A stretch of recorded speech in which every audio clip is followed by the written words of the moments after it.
Apulia हिता जो असे जागता, धन्य माता पिता तयांचिया, कुळी कन्या पुत्र होती जे सात्विक, तयाचा हरिख वाटे देवा।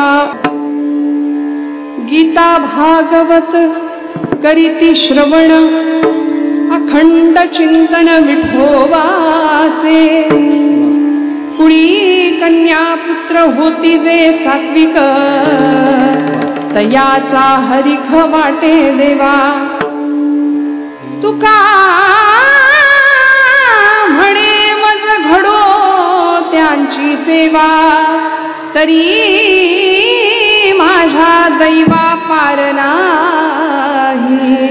कुळी कन्या पुत्र होती जे सात्विक, तयांचा हरिख वाटे देवा। घ्यावी घ्यावी माझी सेवा, दीन दुर्बळाची देवा, दीन दुर्बळाची देवा, दीन दुर्बळाची देवा। घ्यावी घ्यावी माझी सेवा, दीन दुर्बळाची देवा, दीन दुर्बळाची देवा, दुर्बळाची देवा। घ्यावी घ्यावी माझी सेवा, दीन दुर्बळाची देवा, दीन दुर्बळाची देवा, दीन दुर्बळाची देवा। घ्यावी घ्यावी माझी सेवा, दीन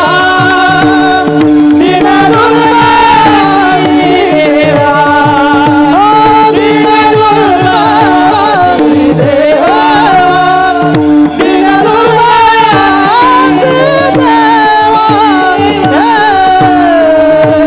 दीन पांडुरंगा करू प्रथम नमन, दुसरे चरण संतांचिया, त्यांच्या कृपादाने कथेचा विस्तारू बाबाजी सद्गुरु दास तुका। ओम नमो ज्ञानेश्वरा, करुणा करा दयाळा, तुमचा अनुग्रह लाधलो। विठ्ठल विठ्ठल विठ्ठल विठ्ठल विठ्ठल।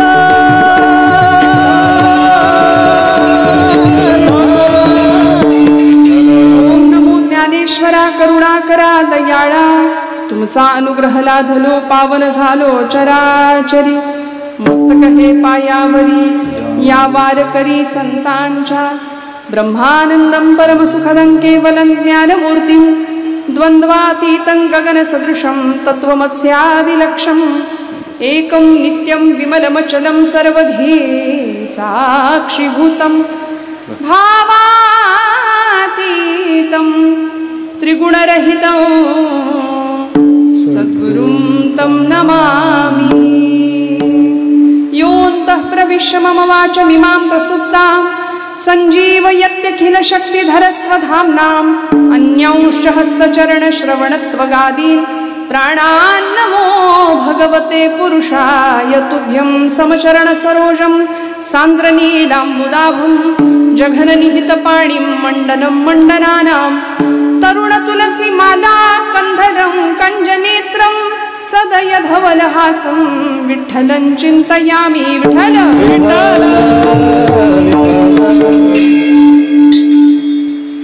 परमेश्वर स्वरूप उपस्थित सर्व श्रोतृवृंदांच्या हृदयस्थ परमात्म्याला अत्यंत श्रद्धापूर्वक भावानी नतमस्तक होते, नमस्कार करते। तुम्ही श्रोते महेशाची या मूर्ती, मी दुबळा अर्चित असे भक्ती, बोल जरी गंगावती तरी स्वीकार आल की। आपुलिया बळे नाही मी बोलत, सखा भगवंत कृपा त्याची, साळुंकी मंजुळ बोलत असे वाणी, बोलविता धनी वेगळाची। या न्यायाने आज या अर्जुनवाडा गावातली सर्वच आपण ग्रामस्थ मंडळी, प्रतिष्ठित मान्यवर मंडळी, उपस्थितांच्या मध्ये असलेले सर्व आबाल वृद्ध, आमच्या माता भगिनी, पुरुषवर्ग, बंधुवर्ग, भगिनी वर्ग, पितृतुल्य मातृतुल्य सगळ्यांच्या चरणारविंदी कृतज्ञतापूर्वक वंदन करते। सेवे लागी सेवक झालो, तुमच्या लागलो निज चरणा। सर्व संतांची मंदियाळी, महाराष्ट्राच्या संचित आपलं सगळ्यांचं भाग्य की आपण संतांच्या महाराष्ट्रात राहतो। शूर वीरांची पुण्याई या मातीला मिळालेली आहे, महापुरुषांची भूमी आहे, संत सत्पुरुषांची भूमी आहे. आज भाग्य आहे आपल्या सगळ्यांचं की अशी मंडळी आपल्या आजूबाजूला आहेत, आजूबाजूला होती, आणि मग ही पुण्याई आहे आमच्या पाठीशी असणारी. त्यामुळे आज प्रस्तुत कीर्तनरूपी सेवेकरता घेतलेला अभंग हा संतश्रेष्ठ श्री जगद्गुरु संतश्रेष्ठ तुकोबारायांचा आहे. 4 चरणांचा अभंग आहे, अनेकांच्या पाठांतरातला आहे, परिचयाचा आहे. जीवनाच्या कृतार्थ अवस्थेवर गेलेल्या भक्ताच्या माता पित्यांना तुकोबाराय धन्यवाद देतात आणि त्यांची सेवा माझ्याकडून घडू दे असं साकडं भगवंताकडे मागतात. विठ्ठल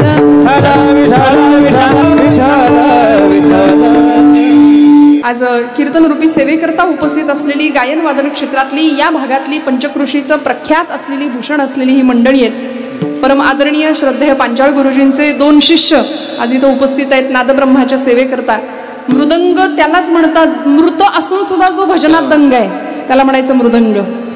निर्जीव चांबडा आहे, अतिशय सुनियोजित असलेलं नियोजन आहे आणि हे थोड्या दिवसांचं नाही, खूप दिवसांचं आहे. 4 महिन्यांपूर्वीपासून परमादरणीय आमचे नेताजी भाऊ वाघरे अत्यंत कळवळ्यानी तळमळीनी माझ्यापर्यंत संपर्क केला आणि आपल्या सगळ्यांच्या दर्शनाचा योग नेताजी भाऊंनी मला साधून दिला. अण्णांसारखं उत्तम व्यक्तिमत्व, त्या व्यक्तिमत्वाचं दर्शन घेण्याचा भाग्ययोग माझ्या वाट्याला आला. आपण सर्व मोरे कुटुंबीय असतील आणि आपण सर्व अर्जुनवाडा ग्रामस्थ मंडळी, या गावातली सर्व मान्यवर प्रतिष्ठित मंडळी, आजूबाजूच्या पंचक्रोशीतली काही मंडळी इथे उपस्थित आहेत. बहुसंख्येने आपण सर्व कीर्तनरूपी सेवेकरता इथे उपस्थित आहात. फक्त आता इथून पुढच्या संकल्पित कीर्तनाची वेळ, खरं तर घड्याळ आपलं बरंच पुढं गेलंय तसं म्हणायला, पण आता तुम्ही जर म्हणत असाल तर 12 वाजले तरी काही हरकत नाही.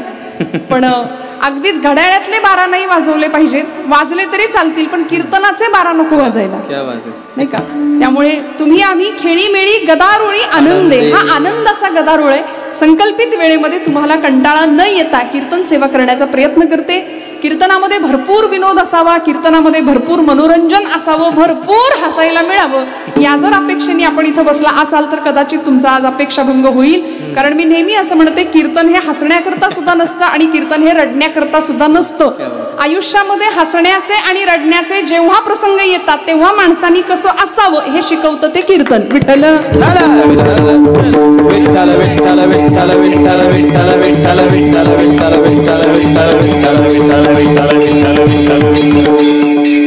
त्यामुळे उपस्थित माता भगिनी आबालवृद्ध सगळ्यांच्या चरणारविंदी अत्यंत वंदन करते ही भावंड. अतिशय सुंदर महाराज मंडळी, सुनील पाटील महाराज आणि आकाश महाराज, अतिशय गोड थाप आहे. मी म्हटलं ना, निर्जीव असून सुद्धा भजनात दंग आहे, मग आपण सजीव आहे. अहो ते चांबडं बोलतं, देवाला डोलायला लावतं, अशी थाप आहे या मंडळींची. नादब्रह्माची सेवा करतायत, मग आपण तर सजीव मंडळी आहे. आणि ही सर्व मंडळी आमचे चंदगडचे साळुंके महाराज आहेत. मागेही वेसरड्यामध्ये महाराजांनी मला कीर्तनासाठी साथ केली होती. अतिशय सुंदर अशी ही गळ्याची माणसं आहेत. संस्थेची मुलं आहेत. एकदा या लेकरांसाठी टाळ्या वाजवा जोरदार बरं. केवढंच आहे ते लेकरू बघा ना. थोडी कन्या पुत्र होती जे सात्विक दृष्ट लागावं असं ते एवढंच आहे. त्याला फक्त थोडं मागे सांभाळा. विठ्ठल विठ्ठल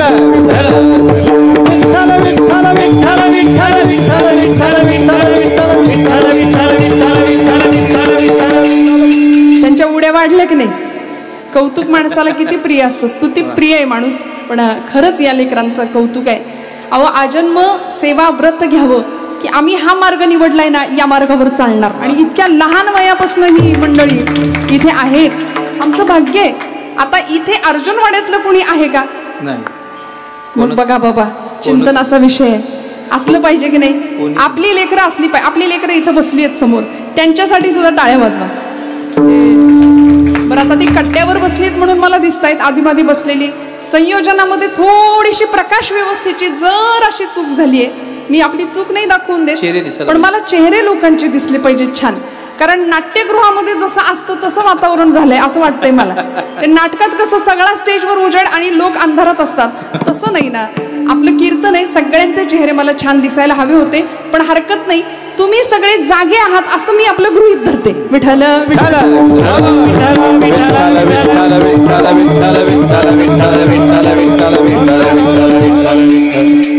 अतिशय सुंदर असं महाराजांचं सुद्धा गायन आहे. चाल इतकी छान गोड लावली.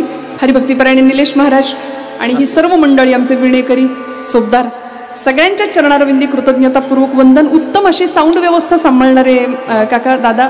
काही एवढंसं आमचं स्वरयंत्र असतं, पण ते टिकवण्याचं काम तुमच्या हातात असतं. नाही तर 2 तास त्याची वाट लागू शकते 2 तासात. त्यामुळे तुमच्यावर सगळी भिस्त असते आमची. मनापासून तुम्हालाही वंदन करते. आपण सर्व ही गोड आठवण साठवून ठेवणारे आमचे काका आहेत समोर कॅमेरा घेऊन, त्यांनाही नमस्कार करते. आपण सर्व अत्यंत माझ्यापेक्षा वय, अनुभव आणि ज्ञान या सर्व श्रेष्ठ बाबतीमध्ये सर्व क्षेत्रामध्ये आपण सगळी मोठी मंडळी आहात. माझ्या महिला वर्गाबद्दल काय बोलू मी.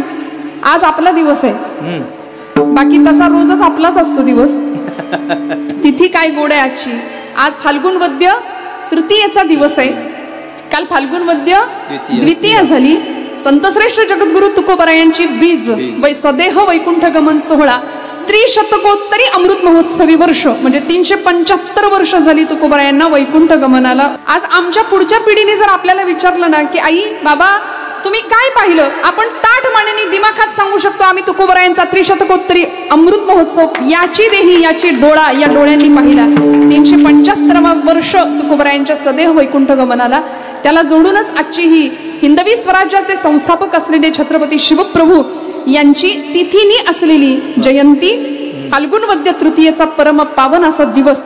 आज भाग्य आहे आपल्या संकष्टीचा परम पर्व काळ आहे आणि अण्णांच्या द्वितीय पुण्यस्मरणाच्या निमित्ताने आपण इथे आहोत. लोकोत्तर महापुरुष घडतात, समाजाला माझं काहीतरी देणं आहे म्हणून ते देऊन जातात आणि या स्वरूपाने त्यांच्या चिरंजीव असलेल्या स्मृती आम्ही आज पाहतो. ही सगळी गर्दी ही कीर्तनासाठी तर आहेच आहे, पण अण्णांच्या प्रेमापोटी असा एक लोकनेता असावा की त्याच्या प्रेमापोटी त्याच्या पुण्यस्मरणाच्या निमित्ताने आपण सगळे इथे उपस्थित आहात. सगळ्यांच्या चरणी विनम्र भावाने वंदन करते. महिला वर्गाचं विशेष कौतुक का, कारण मी मगाशी जसं म्हटलं की आपण सगळ्यात आपला आवाज आहे, घरात सुद्धा आपलाच आवाज असतो नाही का. हो म्हणा बरं तुम्ही इकडची मंडळी, असतो की नाही आवाज. आणि आता तर आम्ही लाडक्या बहिणी आहे की नाही. झालाय का हप्ता जमा ह्या महिन्याचा. तुम्ही म्हणाल आधी कीर्तन करा मग आपण बोलू या विषयावर. विठ्ठल विठ्ठल विठ्ठल.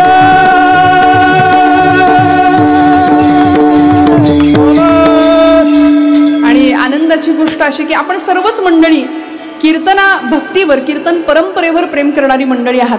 खूप वर्षांनी परमादरणीय आमचे प्रेरणास्थान असलेले हरिभक्तीपरायण माननीय इंद्रजित देशमुख काकांच्या माध्यमातून आमचे गुरुबंधू खूप वर्षांनी समीर दादा मला इथं भेटले. मनापासून मी त्यांनाही वंदन करते.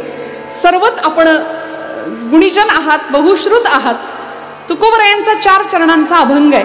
आपुलिया हिता जो असे जागता धन्य माता पिता तयांची. महाराजांचा काल बीजोत्सव झाला. फाल्गुन वद्य द्वितीया महाराज वैकुंठ गमनाला गेले. सदेह वैकुंठ गमन झालं तुकोबरायांचं. भक्ती ज्ञान वैराग्याचं युतीपर्व म्हणजे तुकोबरायांची गाथा आहे. बघा माऊलींची ज्ञानेश्वरी 12व्या शतकामध्ये अमृताची चूळ भरली आणि 9000 ओव्यांच्या रूपाने अतिशय सुंदर असा भावार्थ दीपिकेचा ग्रंथ तुमच्या माझ्या हातात माऊलींनी दिला. आज महाराष्ट्र सारस्वतांनी महाराष्ट्र साहित्य संपदेनी माऊलींची ज्ञानेश्वरी स्वतःच्या संस्कृतीच्या गाभाऱ्यामध्ये बसवून टाकली. आज तुमच्या माझ्या घरात माऊलींची ज्ञानेश्वरी असली पाहिजे. तुकोबांची गाथा, नाथांचं भागवत, समर्थांचं दासबोध, मनोबोध, हरिपाठ सगळंच असलं पाहिजे. एका हरिपाठासाठी ज्ञानोबरायांचे 1000 वेळा पाय पकडले ना तरी ते कमी ठरतील श्रोते हो. एवढे उपकार आहेत तुमच्या माझ्यावर संतांचे, लोकोत्तर महापुरुषांचे. आणि मग या महापुरुषांना घडवणाऱ्या माता, त्या मातांचं किती कौतुक करावं.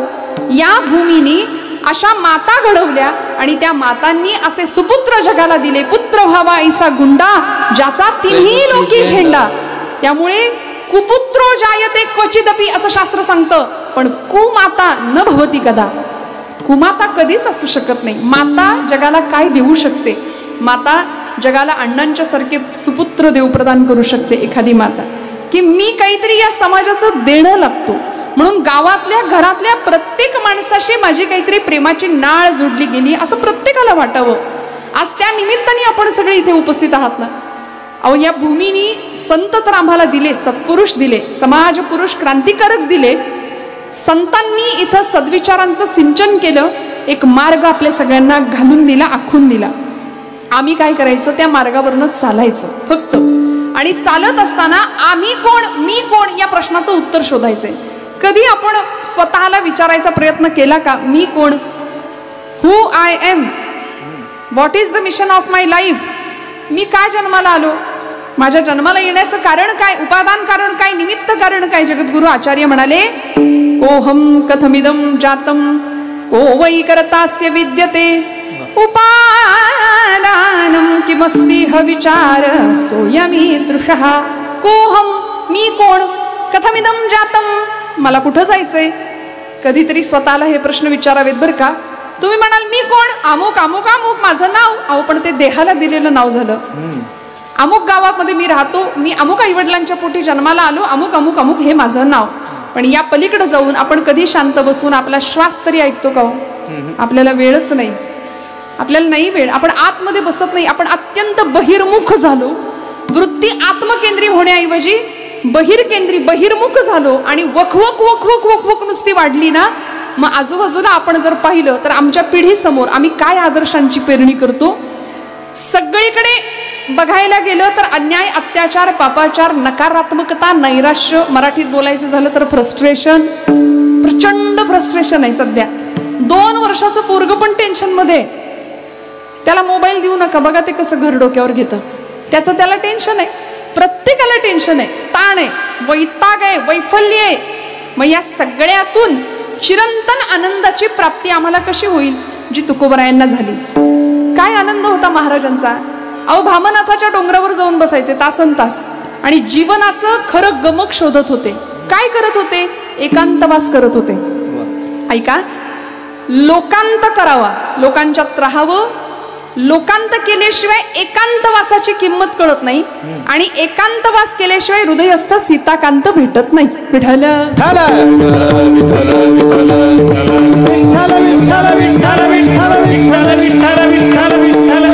त्यामुळे भगवंताला जर प्राप्त करायचं असेल ना तर एकांतात जावं. तुकोबराय एकांतवास करायचे, जीवनाचं गमक शोधून काढायचे. मी कोण, ते पूज्य मुरारी बापू आपल्या रामकथेत फार सुंदर सांगतात. ते म्हणतात, कभी खुद को फोन लगा के देखा है, एंगेज टोन सुनाई देगा म्हणाले. तुम्ही असा कधी प्रयोग केलाय का. बघा, आपलाच फोन घ्यायचा, आपलाच नंबर डाईल करायचा, आपल्याला लावायचा फोन. असं कधी केलंय का. नसेल केलं तर करून बघा. आत्ता नको, आता राहू दे, जरा खिशात असतील तर, नाही का. नाही तर ते अवयवच झालाय एक शरीराचा वेगळा, त्याच्याशिवाय आपल्याला चैनच नाही पडत. आणि लहान मुलांना आम्ही दोष देतो, ऍडिक्ट झाली, ऍडिक्ट. परवा एक जेवायला बसला नवरा पतीदेव आणि जेवायला बसले. आता आम्हाला सवय झाली सगळ्यांनाच की मोबाईल असल्याशिवाय घास काही खाली गिळतच नाही आमच्या कुणाचाच. प्रत्येकाला मोबाईल लागतो, जेवताना सुद्धा. बरं, मोबाईल बघत बघत जेवण्याच्या नादात जेवण सुरू झालं, लक्ष मोबाईल मध्ये. आणि बायकोला सांगितलं, बाई ग, तुला एवढी वर्ष झाली लग्नाला होऊन, तुला अजून आमटीत व्यवस्थित करता येत नाही, पाण्यासारखी आमटी नुसती करून ठेवली. ती म्हणली, अहो नीट बघा, आमटी समजून पाणी ओतलंय भातात. फार वेळ लागलं ना हो मोबाईलनी. माणसातनं उठवणारं यंत्र झालं ते. आज जग जवळ आलं पण माणसं माणसापासून खूप दूर गेली. आम्ही संकुचित झालो, चिन्हात बोलायला लागलो. मी चुकत नसेल तर मला सांगा, व्हॉट्सअपवर चॅटिंग करणाऱ्यांना सगळ्यांना माहिती आहे, एकच गुच्छ असतो, तो श्रद्धांजलीला, तोच वाढदिवसाला फिरतो. पूर्वीचा काळ भेटणं होतं, बोलणं होतं, एकमेकांशी संवाद होता, पत्रव्यवहार होता, भेटीगाठी होत्या, नात्यांमध्ये ओलावा होता, स्नेह होता, आत्मीयता होती. आता कुठं आहे. माणसं गेली घरामध्ये एकमेकांच्या की चहा घेणार का. हे आमचं पुण्यासारखं नव्हतं.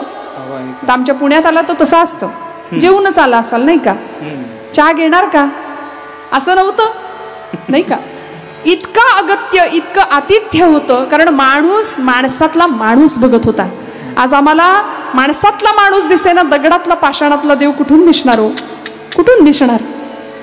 तुकोबारायांनी स्वतःतलं देवत्व शोधलं, ज्ञानोबारायांनी स्वतःतलं देवत्व शोधलं नव्हे. हे देवाचेच अवतार, देवते संत, देवते संत निमित्त त्या प्रतिमा. देवच आला, संत रूपाने अवतीर्ण झाला प्रत्येक कुळामध्ये, प्रत्येक जातीमध्ये. आणि दुर्दैवाने आज आमचं असं झालं, आम्ही संतांनाच जातीत वाटलं. बघा, ज्ञानोबाराय अमुक एका जातीचे संत, तुकोबाराय अमुक एका जातीचे, सावतामाळी अमुक एका जातीचे, गुरुबा काका अमुक एका जातीचे, सेनानावी अमुक एका जातीचे. अहो असं करता करता संतांना जातीत वाटलं, महापुरुषांना जातीत वाटलं आणि जातीपातीची राजकारण या मातीत सुरू झाली. दुर्दैवानी संतांना जर जातीत वाटायला लागलो ना आम्ही, तर आम्ही मातीत जाणार एवढं नक्की आहे, लक्षात ठेवूया. छत्रपती शिवप्रभूंची आज तिथीनुसार जयंती आहे. राजांना सांगावं असं वाटतं कधीतरी, राजे क्षमा करा, तुम्ही मराठा या शब्दाची जी व्याख्या मांडली ना त्याचा विपरीत अर्थ आज महाराष्ट्रातल्या लोकांनी घेतलाय. कारण मराठा या शब्दाचा छत्रपतींना अभिप्रेत असलेला अर्थ वेगळा आहे. जो धर्मासाठी लढतो तो मराठा आहे, जो भगव्याखाली लढायला तयार आहे तो मराठा आहे, नव्हे जो भगव्यासाठी धारातीर्थी पडायला तयार आहे तो मराठा आहे. कशाला म्हणायचं मराठा? मराठी शब्दाची व्याख्याच छत्रपतींनी मराठा ती तुका मिळवावा, महाराष्ट्र धर्म वाढवावा, समर्थ रामदास स्वामी म्हणायचे छत्रपतींच्या बद्दल. त्यामुळे मराठा म्हणजे मावळा या अर्थाने तुकोबराय किंवा छत्रपती शब्द वापरायचे. आणि मराठा लोक किंवा मावळे हे 18 पगड जातीचे होते, कुणा एका विशिष्ट जातीचे नव्हते हो. 18 पगड जातीचा संबंध मराठा वर्ग मावळा म्हणून छत्रपतींनी गोळा केला आणि जीवाला जीव देणारी ही माणसं एकत्र आली. मानवी जीवनाचं इतिक कर्तव्यता पूर्ण केली. मी कोण हा प्रश्न सार्थकी लावला आणि जीवनाचं अत्यंत सुंदर असं मंगलमय स्वरूपामध्ये कल्याण करून घेतलं. आज तुम्ही आम्ही स्वतःला प्रश्न विचारूया की मी इथे का आलोय? दुर्लभात दुर्लभ असलेला मनुष्य देह मला प्राप्त झालाय. माणूस म्हणून मी जन्माला आलो ना, मग माणसासारखं वागत का नाही? बहिणाबाईंनी फार सुंदर, अलीकडच्या बहिणाबाई चौधरी आमच्या कवयित्री खानदेशातल्या, त्यांनी प्रश्न विचारला समाज मानसाला, अरे मानसा मानसा कधी होशील माणूस? माणूस माणूस म्हणून जन्माला आला पण माणसासारखा वागायला तयार नाही. परवा आळंदीमध्ये एकाने मला विचारलं, ताई या दगडामध्ये खरंच आतमध्ये माऊली आहेत का? म्हटलं बाबा मला तर खरं रागच आला होता त्याचा, पण म्हटलं इथे माऊली आहेत, फक्त डोकं टेकवणारा दगड नसावा म्हणजे मिळवलं. आज आम्ही दगडाच्या आणि पाषाणाच्या हृदयाची माणसं झालो. आम्हाला माणसातला माणूस दिसेना, दगडातला देव कधी दिसायचा? नामदेवरायांच्या समोर पांडुरंग परमात्मा येत होते, नामदेवराय रडत होते देवासाठी. आपण नाही रडत, कारण मनुष्यत्व, मुमुक्षुत्व आणि महापुरुष संश्रय हे 3 दुर्लभ गोष्टी, दुर्लभातल्या दुर्लभ आहेत, त्या आम्हाला प्राप्त झाल्यात. आम्ही उत्तम संघामध्ये राहतो, मोक्षाची इच्छा आम्हाला असते आणि आम्ही माणूस म्हणून जन्माला आलो ना. मग आता इथं आलेल्या प्रत्येकाने आपलं हित साधायचंय. तुकोबरायांनी ते हित साधलं. काय केलं महाराजांनी? कुठे गेले? प्रपंच केलाच, पण वेळ आली तर प्रपंचाला बाजूला सोडलं आणि भामनाथाच्या डोंगरावर जावं, गाथेची निर्मिती करावी. कधीतरी जिजाई आईसाहेबांनी विचारावं, धनी अहो कुठं निघालायसा? तुकोबराय म्हणायचे, अगं आवले पंढरपूरची वारी पंढरीला निघालो, अगं आवले आळंदीची वारी आळंदीला निघालो, अगं आवले भामचंद्राच्या डोंगरावर चाललो. 15 दिवस भामनाथाच्या डोंगरावर जावं तुकोबरायांनी आणि तिथं काय करावं हो?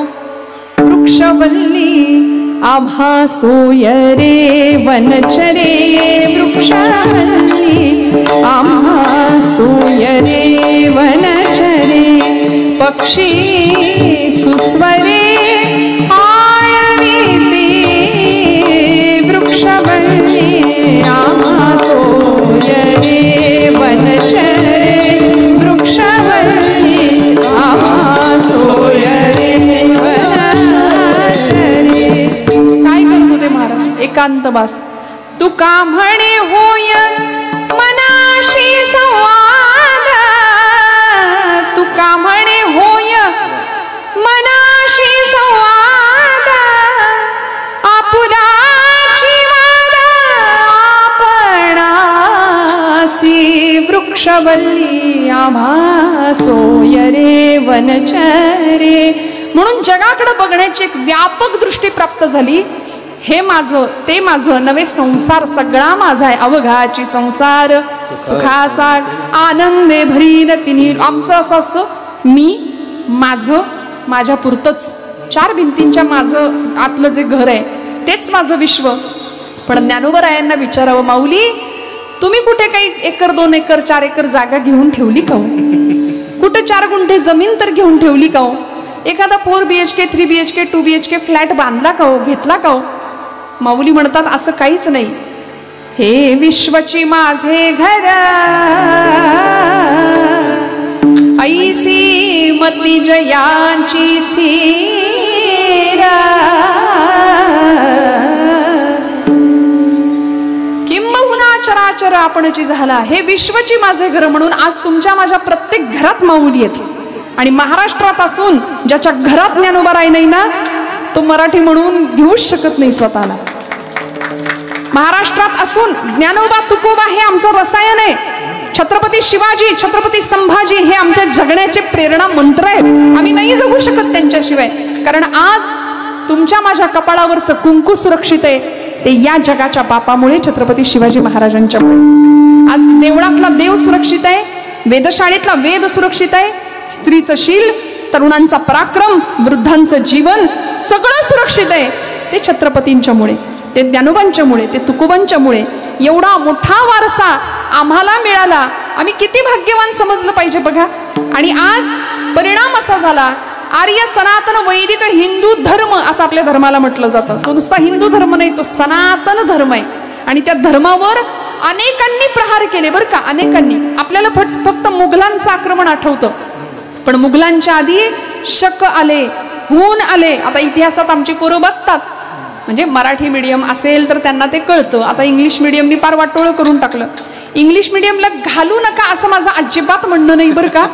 कॉन्व्हेंट संस्कृतीला विरोध आहे, पण इंग्लिश माध्यम असावं, आलंच पाहिजे. जगाची भाषा आहे ती, उत्तम इंग्रजी बोलता आलं पाहिजे आमच्या लेकरांना.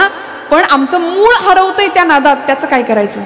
आमची मूळ संस्कृती आम्ही हरवतोय, त्याचं काय करायचं? आमच्या मुलांना इतिहासात सांगतात फ्रेंच राज्यक्रांती पोरं शिकतात, कुठल्या तरी फुटकळ राज्यक्रांत्या शिकून आम्हाला काय करायचंय? छत्रपतींचा इतिहास आधीच्या पुस्तकामध्ये होता बघा, पाठ्यपुस्तकामध्ये अनेकांना आठवत असेल. सगळा इतिहास छत्रपतींचा होता, तो काढून टाकला. रशियन राज्यक्रांती, फ्रेंच राज्यक्रांती, काय करायचं? अनेक आक्रमक आले, हून आले, शक आले, त्याच्यानंतर मुघलांची आक्रमणं झाली, गझनीच्या स्वाऱ्या आपल्या सगळ्यांना माहिती आहेत. ही सगळी मंडळी आली आणि मग इंग्रजांचं आक्रमण झालं. इंग्रज आले, 150 वर्ष भारतामध्ये राहिले. इंग्रजांना राज्य करणं इथं सोपं नव्हतं, कारण इथली गुरुकुल पद्धती प्रचंड बळकट होती, इथले संस्कार प्रचंड बळकट होते. आणि इंग्रजांच्या या आक्रमणामध्ये हळूहळू व्यापाराच्या निमित्ताने आलेले इंग्रजांनी विचार केला. लॉर्ड मेकॉले नावाचा त्यांचा एक शिक्षण तज्ज्ञ होता, त्यांनी विचार केला की इथली शिक्षण पद्धती आपल्याला पहिल्यांदा बदलली पाहिजे. म्हणून त्यांनी गुरुकुल पद्धत बंद करून कॉन्व्हेंट संस्कृती किंवा कॉन्व्हेंट शिक्षण सुरू केलं. त्याचा परिणाम असा झाला की आम्ही आमची श्रीमंती लक्षात घ्यायला तयार नाही. आम्ही परक्यांचे गोडवे गाण्यात आम्हाला धन्यता वाटायला लागली. आमच्यापेक्षा पाश्चिमात्य मंडळी श्रेष्ठ असं आम्हाला वाटायला लागलं. पण आज परिस्थिती अशी आहे, आजची परिस्थिती अशी आहे की पाश्चिमात्य लोक, परकी मंडळी भगवद्गीतेचा अभ्यास करतायत, छत्रपती शिवप्रभूंच्या चरित्राचा अभ्यास अमेरिकेतल्या विद्यापीठात पोरं करतायत.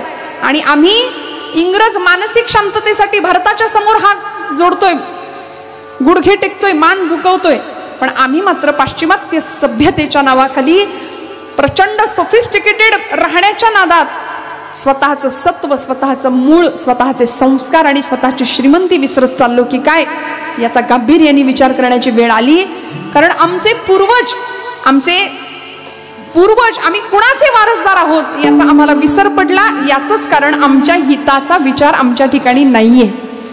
आमचं हित नेमकं कशात आहे हे आम्हाला कळावं. ही संतांची कायम तळमळ होती आणि तो हिताचा विचार तुमच्या माझ्या ठिकाणी जागृत व्हावा याकरता तुकोबराई सांगतात अभंगाच्या पहिल्या चरणात.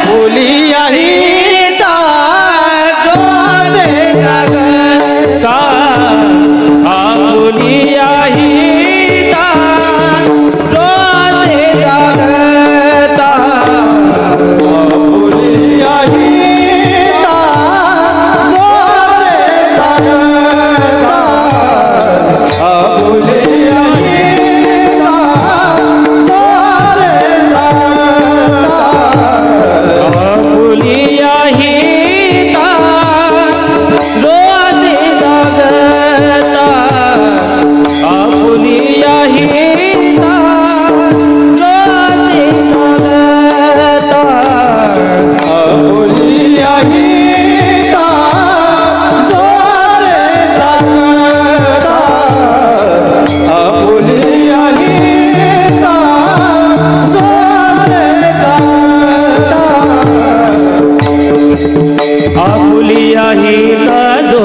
जागता धन्य माता पिता तयाची आपुलिया हिता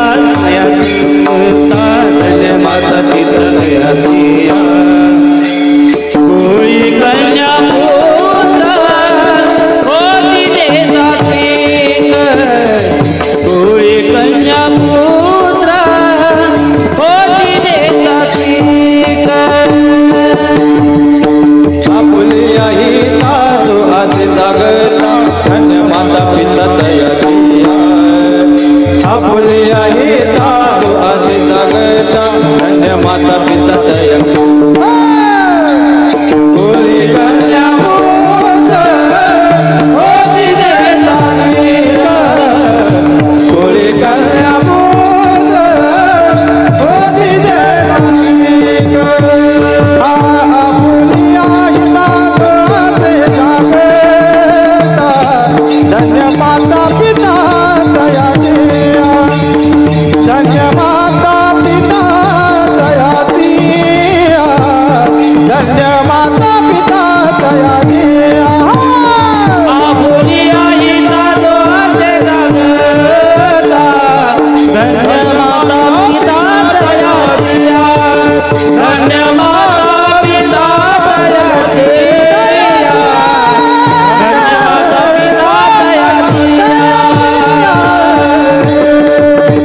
तयाची आपुलिया हिता जो असे जागता धन्य माता पिता तयांची. तुकोबरायांनी सांगितलं स्वतःच्या आपल्या हितासाठी जो जागताय ना, जो कायम जागताय, जागृत आहे, त्याला नाही धन्यवाद, त्याला तर दिलेच, पण त्याच्या माता पित्यांना तुकोबराई धन्यता देतात. धन्य माता पिता तयांची. कारण स्वतःच्या हिताच्या ठिकाणी जागं राहावं असं प्रत्येकाला वाटावं. तुम्ही म्हणाल ताई आम्ही जागेच आहे, आम्ही कुठं झोपलोय. बरं, तुम्ही शरीराच्या झोपेबद्दल बोलता आहात आणि संतांनी मनाच्या झोपेबद्दल विचार केला. दिवसेंदिवस वर्षानुवर्ष आमच्या मनाला आलेली मरगळ, म्हणून तर आक्रमक येत होते, लुटारू येत होते, इथलं सगळं लुटून नेत होते. का बरं? इंग्रज आले, इंग्रजांनी इथलं सगळं सोनं नीळ ताग लुटून न्यायचा प्रयत्न केला, आगबोटीच्या बोटी भरून नेल्या, जाताना आपला राष्ट्राभिमान स्वतःच्या टाचेखाली तुडवून नेला. तो सिकंदर नावाचा जगज्जेता होता म्हणे. त्या सिकंदराने काय केलं? जग जिंकलं. आणि म्हणून आपण आजपर्यंत त्याचे गोडवे गातो, जो जीता वही सिकंदर. बघा आता काय करायचं, एवढ्या वर्षांनी सुद्धा आपण जो जीता वही सिकंदरच म्हणतोय. मी हात जोडून आपल्या सगळ्यांना सांगते, आजपासून म्हणी बदलायच्या. आता जो जीता वही सिकंदर नाही हो, जो जीते वही छत्रपती शिवाजी महाराज, जो जीते वही महाराणा प्रताप, जो जीते वही पृथ्वीराज चौहान, जो जीता वही राजा विक्रमादित्य, जो जीते वही झाशी की राणी. कितीतरी उदाहरण आपल्याला घेता येतील, कितीतरी उदाहरणं घेता येतील. आम्ही आमच्या लोकांचे गौरव गावेत, परक्यांचे नाहीत. हजारो वर्षांचा इतिहास आहे या परंपरेला, आणि म्हणून या परंपरेचे आम्ही पायीक आहोत. आता आमचं हित नेमकं कशात आहे याच्याकरता लागणारी जागृती ज्याच्या जवळ आहे त्याच्या माता पित्याला तुकोबराई धन्यता देतात. धन्य माता पिता तयांची आपुलिया हिता जो असे जागता. जागं राहणं फार गरजेचं आहे बरं का. कुठे आहे जागृती? स्वातंत्र्याला एवढी वर्ष झाली, पण खरंच आजचा तरुण जागा आहे का याचा प्रश्न पडतो. शिवजयंतीचा दिवस आहे म्हणून बोलते, अशातला भाग नाही. पण आमची तरुण मंडळी कधी कधी ना, माझी भावंड मला सांगावंसं वाटतं की आपण गाड्यांवर बसता, वाऱ्याशी स्पर्धा करत बेफाम वेगाने गाडी धावत न्यायची रस्त्याने. मी माझ्या तरुण भावंडांना बऱ्याचदा असं सांगते, तुम्हाला असं वाटतं का तुम्ही खूप हँडसम दिसता, तुम्ही खूप डॅशिंग दिसता, तुम्ही खूप स्मार्ट दिसता? तसं नाही, तुम्ही मूर्ख दिसता अशा वेळी. कारण प्रचंड मेहनतीने जीवाचं रान हाडाची काढं करून तुम्हाला लहानाचं मोठं करावं लागतं आईबापाला. 9 महिने 9 दिवस पोटामध्ये रक्ताचं सिंचन करावं, मरणांतिक यातना सहन करून आईने जन्माला घालावं, आणि एका सेकंदाच्या चुकीमुळे तुम्ही होत्याचं नव्हतं होऊन आपल्याच आई वडिलांच्या समोर ज्यावेळी येता, यासारखं दुर्दैव माता पित्याचं असू शकत नाही, असू शकत नाही. मला माफ करा, आपल्याला राग येऊ देऊ नका, मला याच्यापेक्षा फार गोड बोलता येत नाही. त्यामुळे आमचं ठरलेलं असतं, फार विनोदाच्या नादी नाही लागायचं, कारण आयुष्याचा विनोद झालाय, त्याचं काय करता. बरं, राग येईल असं बोलायचं नाही आणि बोलल्याशिवाय राहायचं नाही. विठ्ठल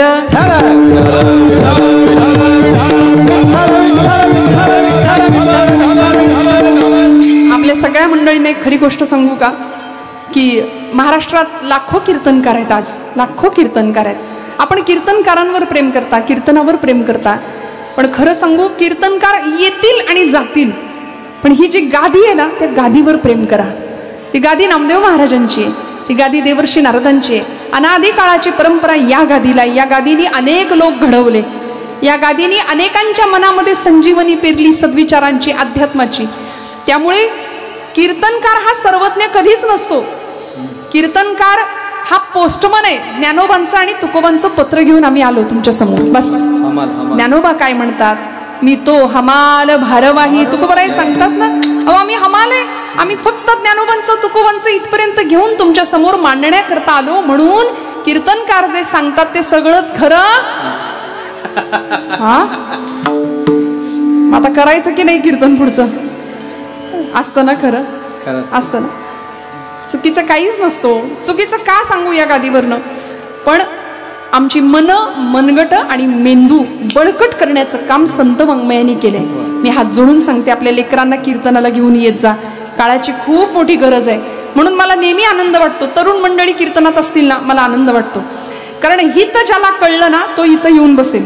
ज्याला आपलं हित कळलं, ज्याला हिताचा काहीच विचार नाही, त्याची ही आताची वेळ दुसऱ्याच ठिकाणी असते, नाही का? कशाला त्याच्याविषयी आपण बोलायचं? स्वामी विवेकानंदांनी तरुणाईचे 3 तकार सांगितलेत बरं का, ऐका.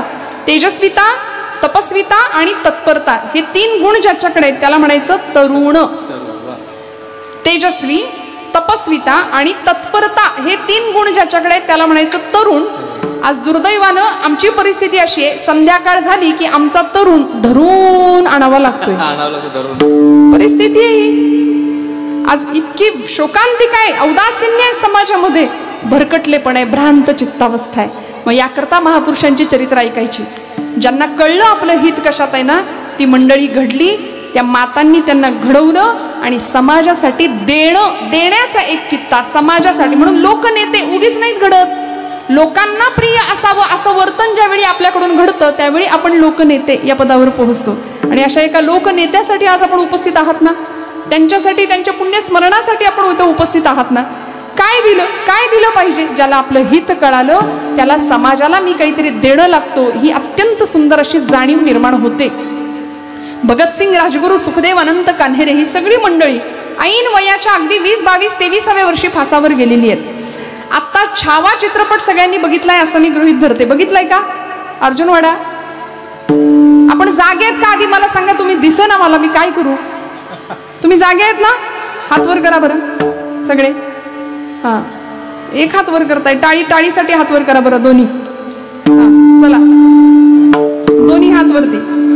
रंग रंग पांडुरंग रंग विठ्ठला, रंग विठ्ठला, बोला रंग रंग पांडुरंग रंग विठ्ठला, रंग विठ्ठला, रंग रंग पांडुरंग रंग विठ्ठला, रंग विठ्ठला, पांडुरंग विठ्ठला, ओम विठ्ठला, ओम विठ्ठला,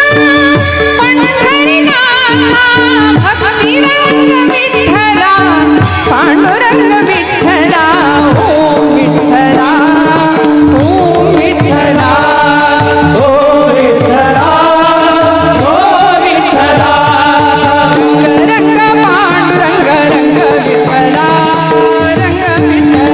रंग पांडुरंग रंग विठ्ठला, रंग विठ्ठला, रंग पांडुरंग रंग विठ्ठला, ओ रंग विठ्ठला, रंग रंग पांडुरंग रंग विठ्ठला, रंग विठ्ठला, तुम्ही जागे आहात असं मी एक स्वतःची आपली खात्री करून घेतली. महिला वर्ग तुम्ही जागे आहात ना? हा, सगळ्यांनी म्हणायचं माझ्या मागे. आपल्या सगळ्यांना ओव्या पाठ असतात का नाही? अहो आपलं हित याच्यातच आहे बरं का, दुसऱ्या कशात नाही. परवा माझ्या पुण्यातल्या एका मैत्रिणीने मला विचारलं बरं का, अगं जातं कसं असतं गं, आणि त्या जात्यावर कसं बसायचं असतं? म्हणलं बाई जात्यावर नसतं बसायचं, जात्याच्या शेजारी बसायचं, पाय पसरायचा, खुंट्याला हात लावायचा, मस्त गोड गळ्यात ओवी गायची. ती म्हणली मला ओवी येते पण जातच नाही. म्हटलं मिक्सरवर म्हण. जात ओवी म्हणायला जातच कशाला पाहिजे, मिक्सरवर म्हणता येते की. आणि ते जात तरी तानपुऱ्यासारखं कुठं वाजत होतं, त्याचा घरघर आवाज होता. त्यामुळं गोड गळ्याच्या आमच्या अर्जुनवाड्याच्या माता भगिनी, आता ऐका तुम्ही. सुंदर माझ जात ग फिरते बहुत. मागे आवाज येऊ द्या. तुम्ही नाराज आहे का माझ्यावर? नाही ना. मागच्या मंडळी, मागच्या महिलावर मी म्हटलं नाही, सगळीकडे आपला आवाज आहे की नाही सध्या. सुंदर माझ जात ग फिरते बहुत. बोला.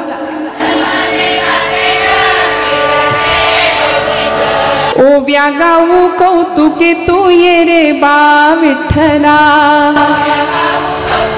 आवाज मागे मागे. ओव्या गाऊ कौतुके तू ये रे बा विठ्ठला. क्या बात है. ऐका ऐका. ये रे बा विठ्ठला. मागच्या महिला म्हणत नाहीत बरं का.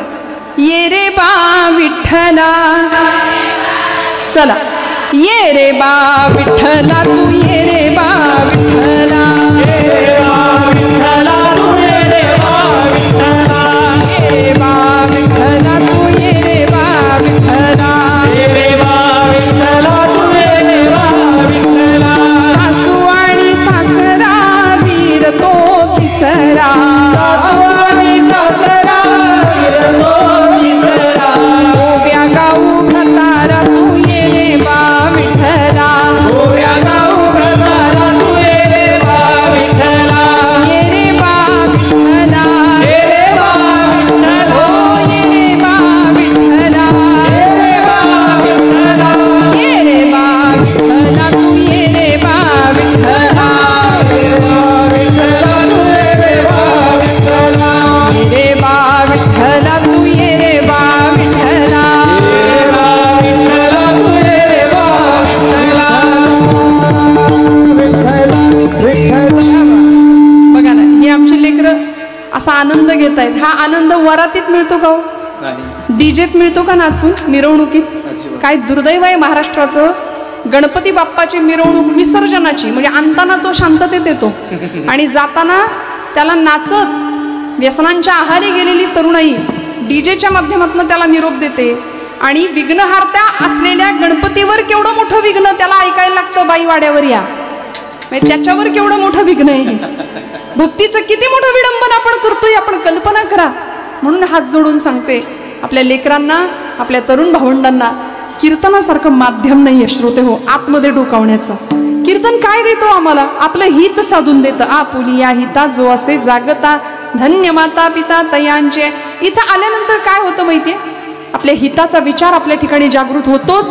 पण ही जागा अशी आहे, हा मंडप असा आहे कीर्तनाचा, की इथे आल्यानंतर आपोआप पाय चौरंग होतात, डोळे समया होतात, हात बिल्वपत्र होतात, हृदय गाभारा बनतो आणि गाभाऱ्यामध्ये भगवंतच प्रतिष्ठित होतं.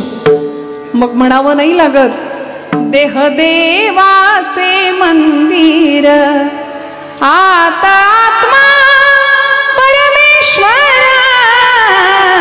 देह देवाचे मंदिर. कसं आहे भगवंत हृदयात? जशी उसात हो साखर तसा देहात हो ईश्वर. जसं दुधामध्ये लोणी तसा देही चक्रपाणी. देह देवाचे मंदिर.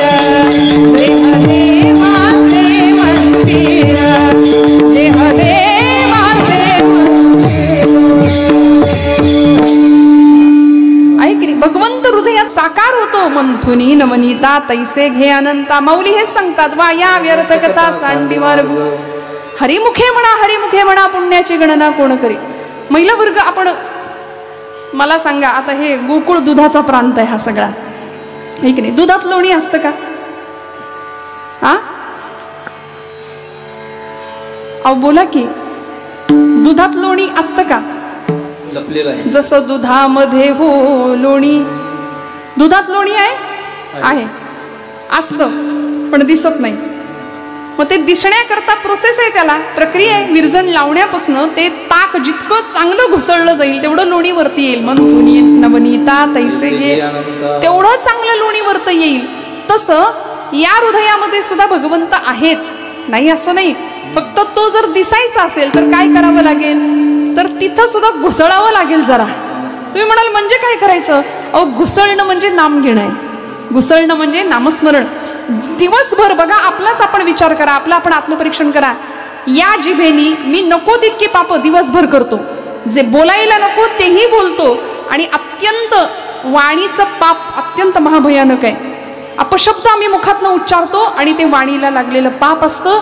वाणीचं पाप धुवून काढण्याचं काम नाम करतं. विठ्ठल.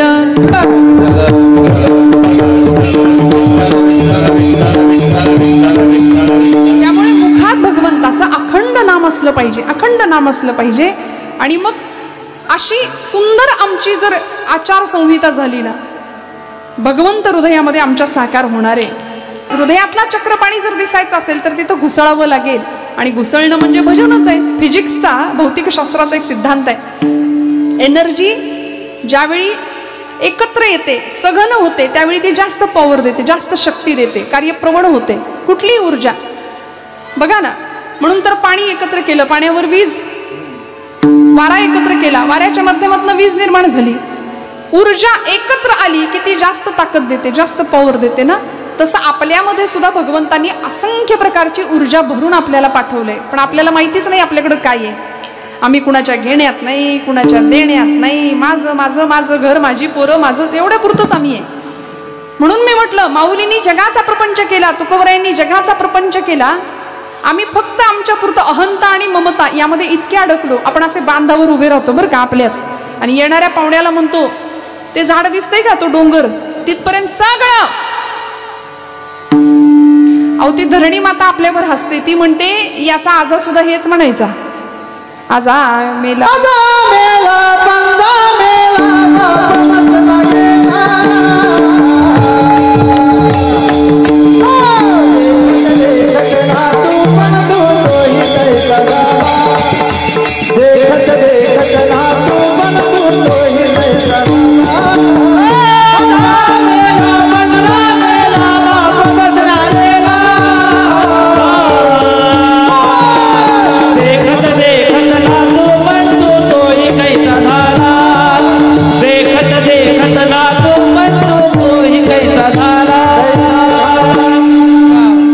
आजा मेला पणजा मेला. हे संतांचं प्रमाण आहे, आमच्या मनाचं नाही.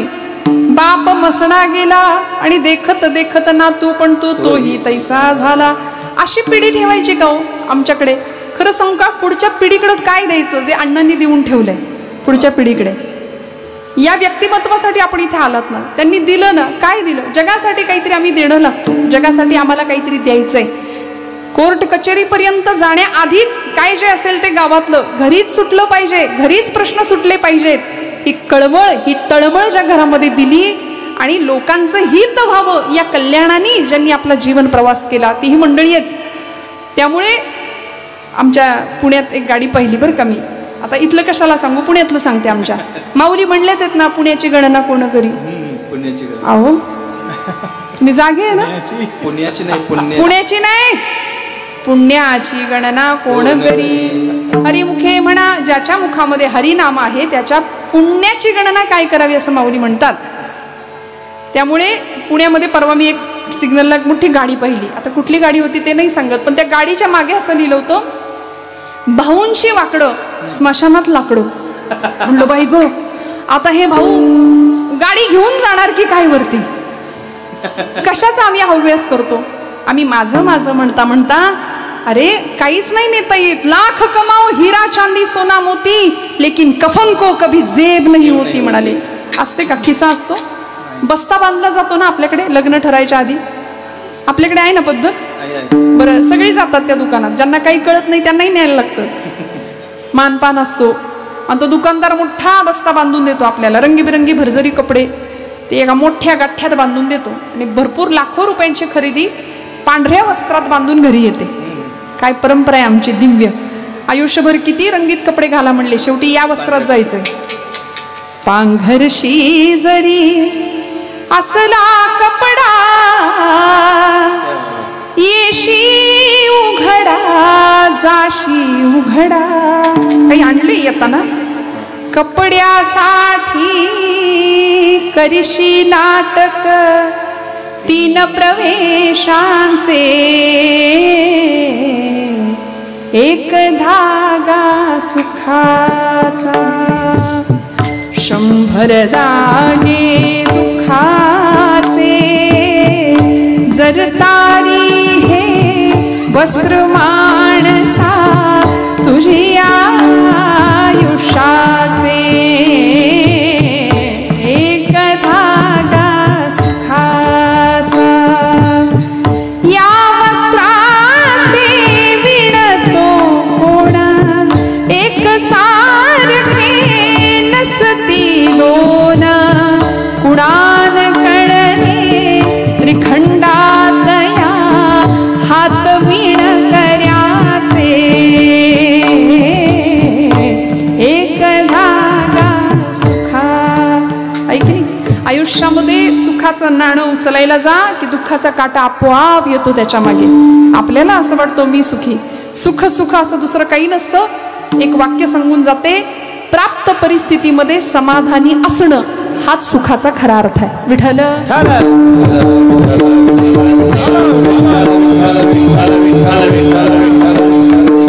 समाधानी कोण? ज्याला आपलं हित कळलं तो समाधानी आहे. हित कशामध्ये? नेमकं हित सत्संगामध्ये, हित उत्तम उत्तम ग्रंथांच्या वाचनामध्ये आमचं हित घडू शकेल. मी परवा एका 10वी पास झालेल्या पोराला विचारलं, बाबा रे तू काही चांगलं वाचतोस का रे? तो म्हणला, ताई वेळ कुठे आहे माझ्याकडं?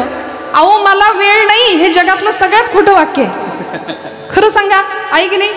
मला वेळ, कीर्तनाला येत आहे का? वेळच नाही हो, मूडच नाही. आज बसलेलं उठवत नाही, उठलेलं बसवत नाही.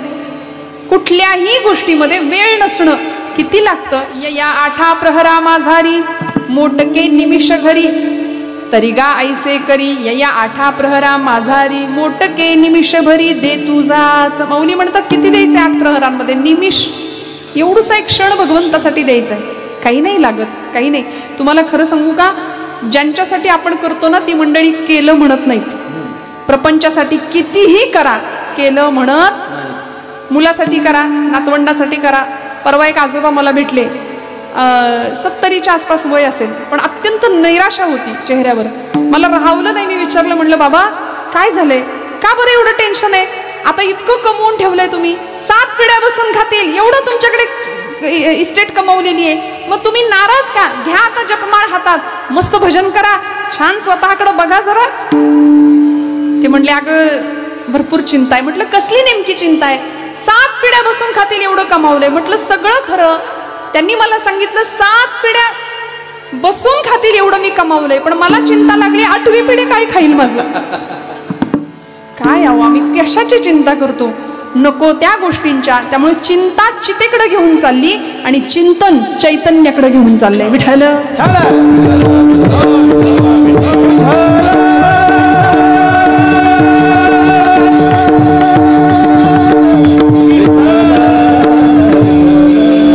आणि म्हणून असा जीवन प्रवास एकदा सुरू झाला ना की तुकोबराय म्हणतात, हे हित ज्याला कळलं त्याच्या माता पित्यांना धन्यवाद द्यावेत. म्हणून ज्ञानोबा, निवृत्तीनाथ, सोपान आणि मुक्ताबाई या 4 भावंडांकडे ज्यावेळी आम्ही पाहतो ना त्यावेळी विठ्ठलपंत आणि आई रुक्मिणीकडे आमचं लक्ष जातं. किती मोठा त्याग आहे. मुलांना उत्तम जगता यावं याकरता देहांत प्रायश्चित्त घेतलं ना, घेतलं.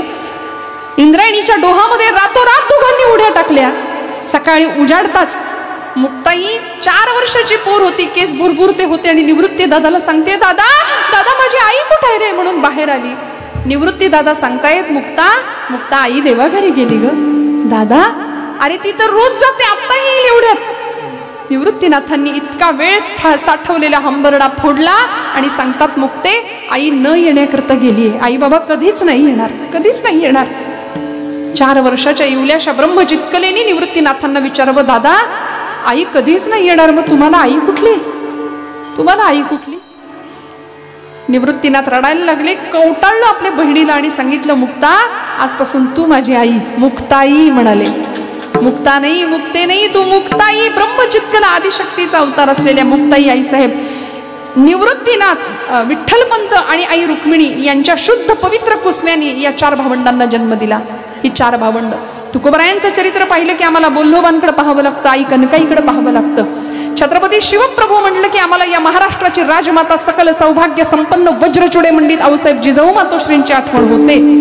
किती कठोर झाले असतील मातोश्री, तू वाटेल ते कर, वाटेल तसा वाग, अजिबात नाही नो कॉम्प्रोमाइज. आपलं कसं असतं, आमच्या बाळाचा काही त्रास नाही, उठ म्हणलं की उठतो, बस म्हणलं की बसतो.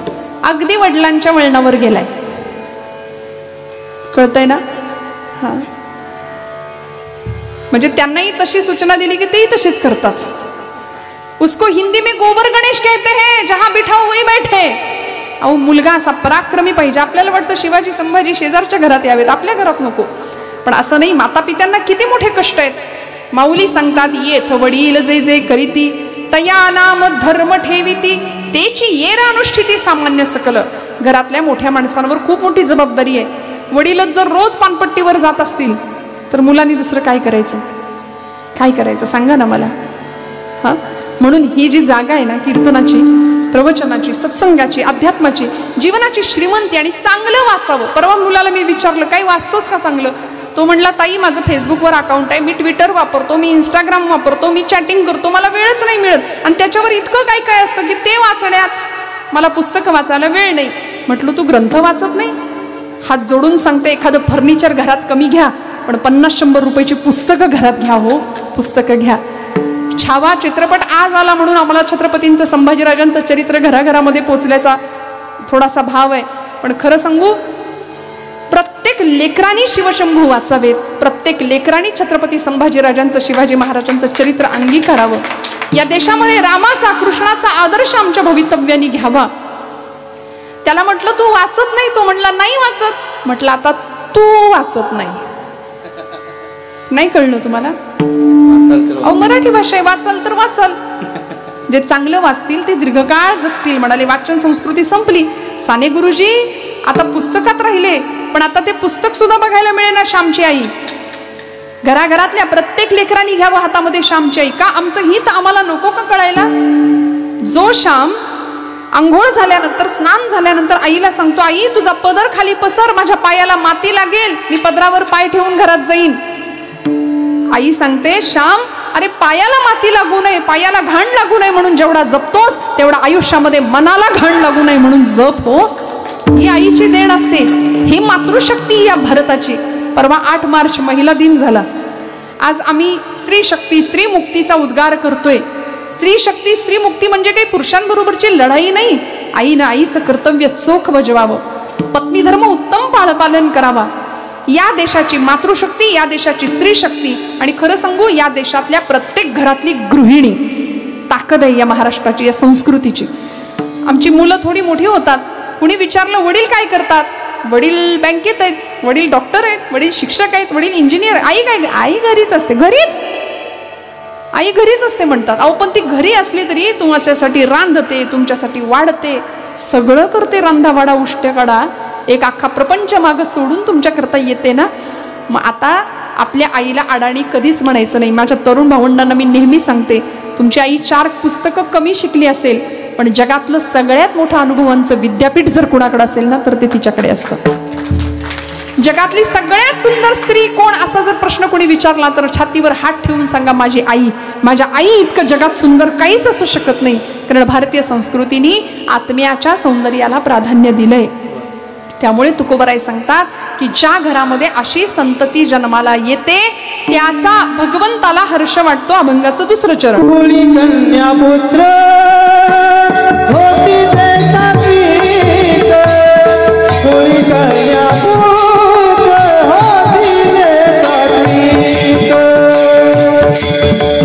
पुत्र होळी जैसा गीत, होळी कन्या पुत्र होती जैसा गीत. होळी कन्या पुत्र होती जैसा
पोटी जे सात्विक तयाचा हरिख वाटे देवा.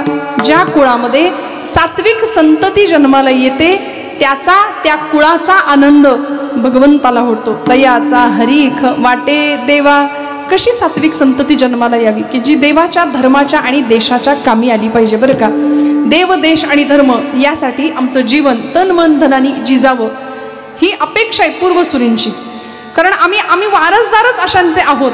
शाळेमध्ये आम्हाला काय शिकवलं जातं आमच्या लेकरांना? माणसाची उत्क्रांती कशापासून झाली? आहे का जागे? शाळकरी पोरं सांगा ना जरा. शाळेमध्ये आपण शिकलोय माणूस कशापासून घडला म्हणजे डार्विनचा एक उत्क्रांतीवादाचा सिद्धांत सांगितला जातो. माणसाची निर्मिती माकडापासून झाली म्हणे. ते माकड होतं, त्याचं शेपूट गळून पडलं आणि हळूहळू त्याचा माणूस झाला. अहो मला प्रश्न पडतो, माकडापासून जर माणूस तयार झाला असेल तर आत्ता जे माकडं आहेत त्यांचं काय करायचं? पुढे होणार आहे असं आहे वाटतं तुम्हाला? यात काही तथ्य असेल म्हणून म्हटलं हे इंग्रजांचं तत्वज्ञान आहे. हा अत्यंत चुकीची या गोष्टी आमच्यावर पेरल्या गेल्या, लादल्या गेल्या. श्रीमद भागवत महापुराण नावाचा आमचा ग्रंथ आहे. त्या ग्रंथामध्ये महर्षी व्यासांनी मनुष्याचा जन्म खरा कसा झाला, एकोहम बहुश्याम या न्यायाने असलेला भगवंत अनेक झाला, सृष्टीची निर्मिती झाली मायेचा आधार घेऊन आणि या जगातलं पहिलं जोडपं ब्रह्मदेवांनी निर्माण केलं. त्याचं नाव होतं मनू आणि शतरूपा. मनू आमचा पहिला पूर्वज. मनू पासून निर्माण झालेले सगळे मानव मनूचे म्हणून आम्ही मानव. हा दानवासारखं कधी कधी वागतो किंवा माकडासारखं वागतो कधी कधी, हा विषय वेगळा आहे. पण मनू पासून आम्ही निर्माण झालो म्हणून मानव. आणि त्या मानवाच्या उत्क्रांतीमध्ये आमची वंश परंपरा इथे व्यासांनी भागवतामध्ये सांगितले 2 वंश आहेत. एक चंद्रवंश आहे आणि एक जागेत ना सगळे सूर्यवंश आहे. चंद्रवंशामध्ये गोपाल कृष्णांचा जन्म झालाय आणि सूर्यवंशामध्ये मर्यादा पुरुषोत्तम प्रभू रामचंद्र जन्माला आले. रघुकुलरीत सदा चली आई प्राण जाय पर वचन न जाय. इकडे चंद्रवंशामध्ये भगवान श्री गोपाल कृष्ण. या चंद्रवंशामध्ये यादव नावाचं आडनाव बघा. म्हणून गोपाल कृष्णांचं आडनाव काय? मागे जागेत सगळे गोपाल कृष्णांचं आडनाव यादव. आणि इकडे सूर्यवंशामध्ये प्रभू रामचंद्र जन्माला आलेत. म्हणजे आता यादवांचा का उल्लेख करायचा? कारण गोपाल कृष्ण यादवच होते पण त्यांनी गाईला चारा घातला. पुढचं बोलायलाच पाहिजे का तुम्हाला? तुम्ही जागे आहात ना? नंतरचे यादव आले त्यांनी गाईचा चारा आपण खाऊन टाकला. पण या कृष्णाने गाईला चारा घातला म्हणून ते यादव महत्वाचे. त्या कृष्ण वंशामध्ये आणि त्या चंद्रवंशामध्ये यादवांचेच पुढच्या काळामध्ये झाले जाधव. जाधवांच्या घराण्यामध्ये सिंदखेड राजाचे लखोजी राजे जाधव आणि म्हाळसाबाई यांच्या पोटी या स्वराज्याची राजमाता वज्रचुडे मंडित आऊसाहेब जिजाऊ मातोश्री जन्म घेतात जाधवांच्या घराण्यात. आणि इकडे भोसल्यांच्या घराण्यामध्ये वेरूळच्या घृष्णेश्वराच्या कृपेश्वरवादानी असलेलं ते भोसले घराणं सरदार मालोजीराजे भोसले यांच्या पोटी जन्म घेतात शहाजीराजे भोसले. शहाजीराजे भोसले आणि जिजाऊ मातोश्री म्हणजे जाधव आणि भोसले यांचा विवाह होतो. सूर्यवंश चंद्रवंश एकत्र येतात. जिजाऊ साहेब आणि शहाजीराजांच्या विवाहानंतर चंद्रवंश सूर्यवंश एकत्र येतात तेव्हा या मातीला शककर्ता राजा छत्रपती शिवाजी महाराज प्राप्त होतात. हे आमचे वंशज, आम्ही त्यांचे वारसदार आहोत. आमची उत्क्रांती माकडापासून वगैरे हे पोरांना शाळेपुरतं राहू दे, मार्कांपुरतं. हे कायमचं पोरांच्या मनावर अजिबात नाही बिंबवायचं. मी हात जोडून सांगते, जे खरं आहे ते लेकरांपर्यंत पोहोचवता आलं पाहिजे. गणपती उत्सव आम्ही का करतो? नवरात्र उत्सव आम्ही का करतो? फक्त गरबा खेळणं आणि 9 रंगाचे 9 कपडे काय साड्या घालणं म्हणजे नवरात्र उत्सव नाही. गणपती उत्सवामध्ये पडद्याच्या मागं जोपर्यंत पत्त्याचे डाव रंगणं बंद होत नाही तोपर्यंत गणपतीची विटंबना थांबणार नाही. ही वस्तुस्थिती. आम्ही असे पारावर कट्ट्यावर बसणारी माणसं पाहतो, हातात पत्ते. या देशात क्रांती झाली पाहिजे, याला काही कळत नाही त्याला काही कळत नाही. नुसत्या गप्पा मारणारी, शिळोप्याच्या गप्पा मारणारी माणसं आजूबाजूला भरपूर आहेत. पण आम्ही या समाजाचं, या राष्ट्राचं देणं लागतो. ते देणं कसं दिलं, कुणी दिलं, ऐकूया. एकदा थोडं भजन करा. विठोबा रखुमाई, टाळी टाळी, विठोबा रखुमाई, हा हा हा हा,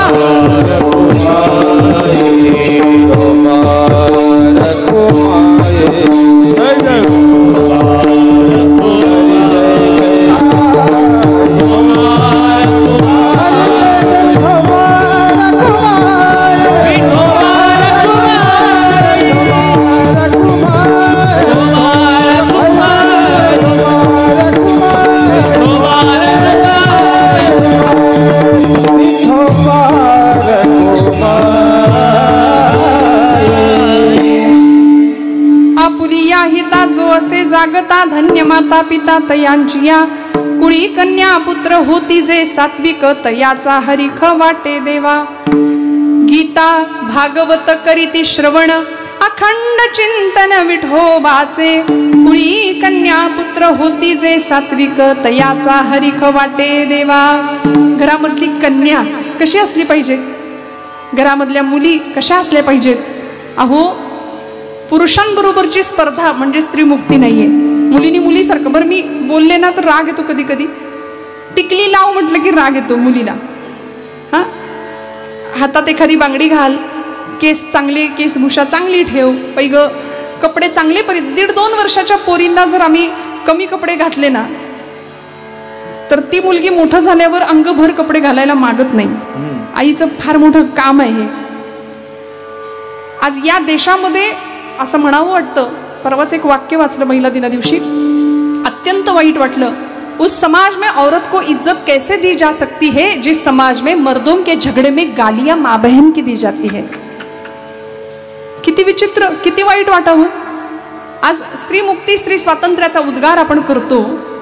घराघरामधली स्त्री शक्ती, स्त्री मुक्ती किंवा ती जगदंबेचं प्रतीक आहे, ती लक्ष्मी आहे, ती गृहलक्ष्मी आहे, ती सौभाग्य लक्ष्मी आहे, ती संस्कार लक्ष्मी आहे. घरामध्ये असलेली पत्नी असू दे, बहीण असू दे, माता असू दे. बरं, आपण सगळ्यांनी आणि मुलींच्यासाठी सुद्धा मुलींनी आपलं आचरण असं ठेवावं की आपल्या आई वडिलांची मान कायम ताट राहिली पाहिजे. कायम. वडिलांचं नाक असतात मुली, श्रोते हो. बापाचं आणि मुलीचं नातं सांगू, समर्पणाचं नातं आहे, तिथं देणं घेणं नाही. हा, पोरगा आणि बाप म्हटलं की थोडंफार देणं घेणं येतं, पण मुलगी म्हटलं की मुलगी काळजाचा तुकडा असते बापाच्या. प्रचंड समर्पण असतं. मला सांगा ना माता भगिनींनो, आपलं किती वय झालं तरी लग्नाच्या मांडपामध्ये कन्यादान करताना ढसढसा रडलेला बाप आपण कधी विसरू का हो आपला? नाही विसरणार. बाप निघून गेल्यानंतर सुद्धा पहिल्यांदा मुलीला फोन जातो ज्या कळवळ्याने की लेक आल्याशिवाय नाही पुढचा क्रियाकर्म आटपता येणार. प्रचंड मोठं नातं आहे. त्यामुळं या प्रत्येक घरातल्या, प्रत्येक कुटुंबातल्या लेकीचं काम आहे की माझ्या बापाची, माझ्या पित्याची मान कायम ताट ठेवली पाहिजे मी माझ्या आचरणाने. आणि मग अशा पद्धतीनं जर आमचं जीवन पुढे गेलं ना तर अशा कुळात जन्माला येणाऱ्या कन्या, कुळी कन्या पुत्र होती जे सात्विक तयांचा हरिक वाटे देवा. उत्तम चांगल्या ग्रंथाचं वाचन करावं. गीता भागवत करीती श्रवण अखंड चिंतन विठोबाचे. या देशामध्ये लोकोत्तर पुरुषांना घडवणाऱ्या माता होत्या. काय घडला हो हा इतिहास? 5 वर्षाचं लेकरू होतं छत्रपती शिवाजीराजे. जिजाऊ मातोश्री आल्या होत्या पुण्याच्या भूमीमध्ये घेऊन. सोन्याचा फाळ लावलेल्या नांगरांनी भूमी नांगरून काढली आणि बघता बघता राजे 16 वर्षाचे होईपर्यंत उत्तम संस्कारांचं खत पाणी घालून शस्त्र आणि शास्त्र दोन्ही शास्त्रामध्ये, दोन्ही विषयात पारंगत केलं. आणि छत्रपती शिवाजीराजे 16व्या वर्षी रोहिडेश्वरावर जातात. रायरेश्वराच्या शिवशंभू महादेवाच्या पिंडीसमोर उभे राहतात. 150 मावळ्यांच्या धारोष्ण रक्ताचा अभिषेक शिवशंभू महादेवाच्या पिंडीवर करतात आणि हे राज्य व्हावे ही तो श्रींची इच्छा, ही प्रतिज्ञा करतात. शिवशंभू महादेवाला सांगतात, हे भगवंता, हे भोलेनाथा, आता आमच्या रक्ताचा अभिषेक पहिला आणि शेवटचा, इथून पुढं तुझ्यावरती आम्ही शत्रूचं रक्त सांडू. जटाटवी गलज्जल प्रवाह पावित स्थले गले वलंब्य लंबितांभुजंग तुंग मालिका डमट डमट डमट डमनिनाद बंडमरवयं चकार चंड तांडवं तरोतु न शिव शिवं जटाकटाः संभ्रम प्रमन्निलिम्ब निर्जनी विलोल वीचि वल्लरी विराजमान मूर्धनि गत्र गत्र गत्रलन्नाट पट्टपावकी किशोर चंद्रशेखरे रति प्रतीक्षणं मम धराधरेन्द्र नंदिनी विलास बंधु बंधुरस्फुरत् विगत संतवी प्रमोदमान मानसे कृपाकटाक्ष धोरणे निरुद्ध दुर्धरापन क्वचित् दिगंबरे मनो विनोद मेरु वस्तुनि हर हर